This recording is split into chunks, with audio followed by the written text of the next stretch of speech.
Hello everyone, and today I will be talking about Drag Race's most unexpected lip sync assassins. These are queens who gained a reputation as being a pretty bad lip syncer and were able to reverse that either in an episode or across an entire season. First up, from season 13, we have the first surprise lip sync assassin I witnessed as a viewer, Utica. I don't want to be one of those people that says the entire episode 1 SmackDown was rigged and Utica was robbed, but I will say I find it very interesting that Gottmik, one of the most obvious production favorites of the season, got to lip sync in this episode to the literal song she auditioned to Drag Race with. That is a very wild coincidence. Regardless of the very likely favoritism of Gottmik, Utica did not have a good week this episode. She was able to show off a very unique style of drag, but we really only got to see the tip of the iceberg, and in terms of the lip sync, she was kind of all over the place. Utica did lose this lip sync, but I will say it was very close, but that's because both of them were pretty bad.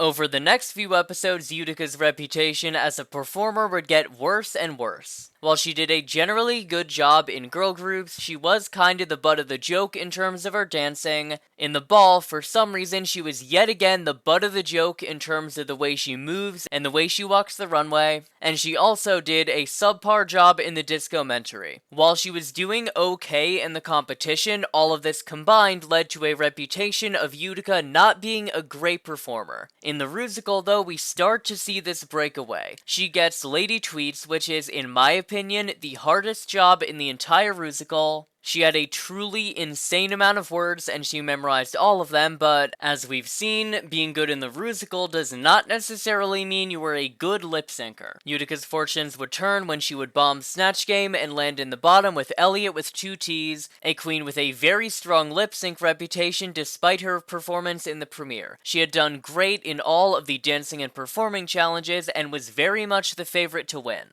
Then, Fascinated starts playing and Utica gives us one of the most dominant performances of all time. This is one of those performances where you could put 99% of queens in that lip sync against Utica, and Utica would still win. This was a truly great performance, but it was just the tip of the iceberg. Utica's next lip sync in her reign as lip sync assassin is My Humps. Tina Burner goes full dancing, but it doesn't really fit with the song, while Utica is able to really vibe with the energy of the song and get her second lip sync win of the season. What makes this interesting though is the cast's reaction. Due to the fact that they were looking at the queens from behind and did not see Utica serving face and Tina not knowing the words, they felt Tina should have won, which, while fair from the back, is a very weird thing for production to emphasize as much as they did. Utica's final lip sync of the season is No Tears Left to Cry. It is a great performance all around, but she's up against Simone, who is a very strong lip syncer. Sadly, this is Utica's week to go, but in my opinion, her mid-season glow-up as a lip sync assassin has more than earned her a spot on All Stars. Next up, to keep things topical, from season 16, we have Megami. Jesus Christ. I am recording this about an hour after the episode aired, and I am still at a complete loss. This was incredible. Megami's first time lip syncing on the show was in the episode 2 challenge show where she lip synced to What's Going On, and this is what made Megami the butt of the joke. This was a very unique concept for a talent show, but in terms of execution, it just was not there. The main issue for Megami, though, was that even though the performance was not good, Plain Jane was able to make fun of her in an incredibly iconic and memorable way, which very much helped build this reputation of Megami being a weak lip syncer. Things would get even worse after the Rusical when Megami would absolutely miss the mark in terms of the emotions of the song Flowers and get eliminated. If it had not been for the Lollapalooza, this would probably have been the end for Megami on Drag Race. All of that said, we arrive at the Lip Sync SmackDown, and Megami is not one of the favorites to win. Obviously, she is viewed in higher regard than someone like Hugh or Dawn, but she is not up there on anyone's list of possible winners unless they read spoilers. This perception would begin to shift when she lip-synced against Q to What About. She did do a very good job in this performance, but to play devil's advocate here, her opponent was Q and it could just be a one-hit wonder, so we will need to dig a bit deeper to get to the full redemption of Megami. In the Shoop Shoop song, Megami is able to play up a shtick and do a very good job, but it isn't until her lip-sync against Maya that Megami really shows us what she's made of. As great as her previous lip-syncs were, it wasn't until Megami was able to make it to the final round and take out Maya Iman LePage, who was, in my opinion, known as the lip-sync assassin of the season, that we really saw the redemption. If you had told me right after Megami's elimination that in the reunion, Megami would smoke Maya in a lip-sync, I would not have believed you, but here we are. The final piece of the puzzle comes with the Megami vs. Morphine lip-sync to Gonna Make You Sweat. This was a very fun lip-sync song. While based off everything we'd seen throughout the season, Morphine was more deserving of the crown.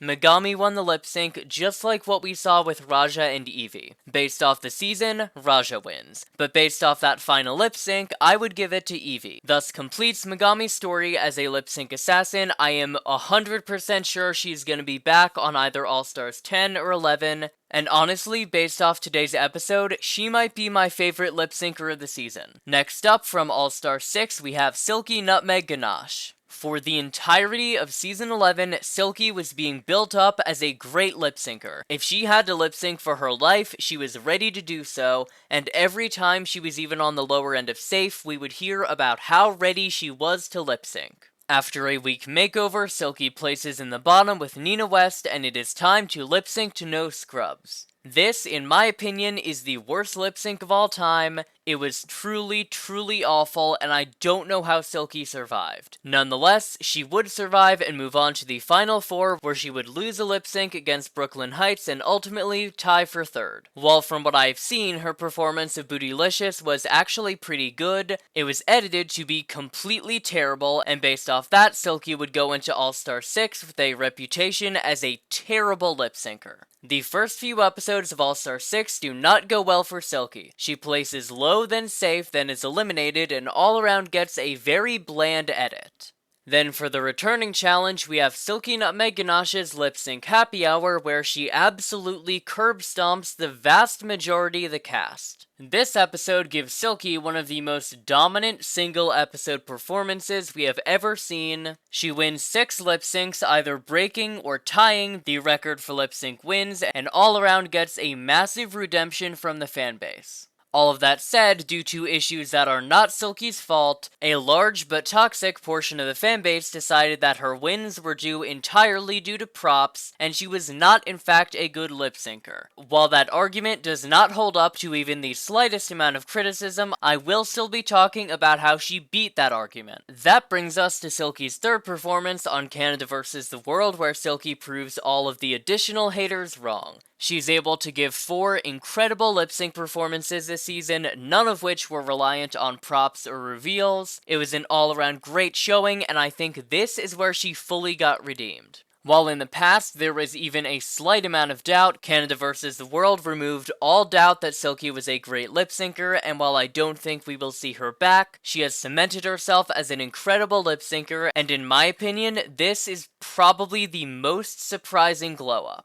Next up, from Season 9, we have Shay Coulee. This is going to be a bit of a controversial one. After the Season 9 makeover, Shay Coulee gives what is, in my opinion, the worst winning lip sync performance of all time. She did still win that lip sync and deserved to stay, but of the lip sync performances that came out on top, this is very much on the weaker side. We then move on to So Emotional, and Shay gets absolutely curb stomped. She does not do a bad job in this lip sync by any means, and honestly, I think she could have beat Trinity to this song. Sadly for Shay, Sasha mops the floor with her, resulting in Shay becoming the butt of the joke in terms of rose petals for years. In my opinion, fans throwing flower petals at Shay at meet and greets is probably one of the most mean-spirited and childish things this fandom has ever done, and it was truly awful. On All-Stars 5 though, Shay would get a complete redemption. While on Season 9, Shay's performances kinda averaged out, All-Stars 5, she came to win. I know that a lot of people feel Alyssa was holding back in this lip sync, and while that is very likely true, I believe that Shay would have won this lip sync even if Alyssa was at full strength. This was a great job, and it showed us that Shea Coulee could actually do above average in a lip sync. We see more of this in the lip sync for the crown, where Shea Coulee becomes the second queen to ever beat Jujubee in a lip sync, and takes home her crown for All-Stars 5. That win earns Shay a spot on All Winners, where she is able to fully hammer down her status as a lip sync assassin. I could go on and on about Shea Coulee's performance to Old MacDonald, but I will spare you from that. All I will say,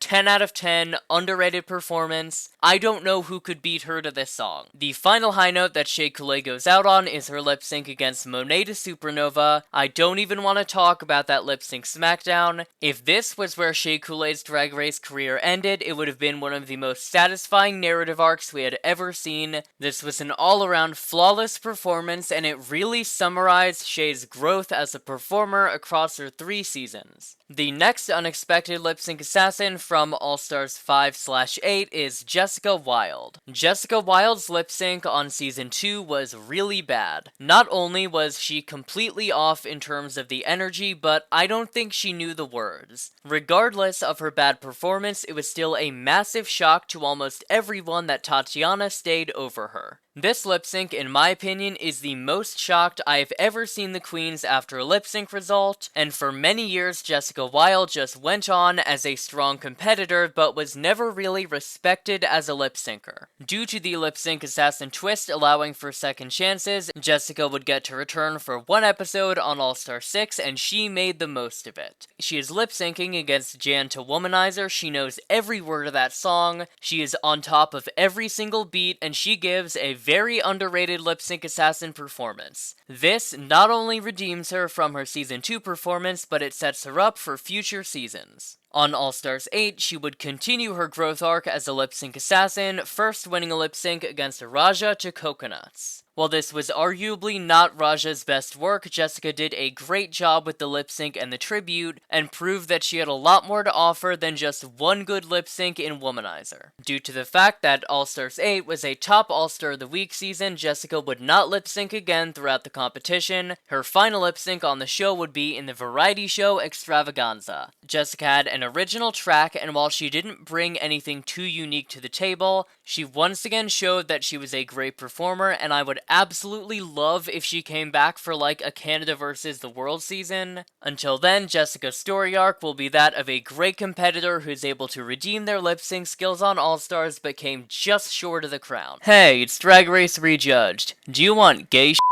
Well then check out the RuPaul's Drag Race Rejudged YouTube channel and hit subscribe.